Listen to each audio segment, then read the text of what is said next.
So lang sa kinabuhi lang is wala mo na lang God, family, and work. Trabaho lang. Kung wala mong gutay Ginoo lang, tapos mo progress ta lang. Kini bitaw kita mong tao lang is mabudhion, magidumtanon bataba. So kung wala tay Ginoo as a tao, mahimo gitang bati kinaiya. Nagali po ikuan lang maayuhon, magintagod, pero wala siya Ginoo siyang kinabuhi, wala siya kaila.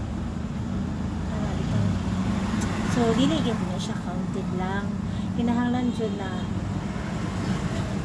jud ka maka-encounter jud ka sa Ginoo.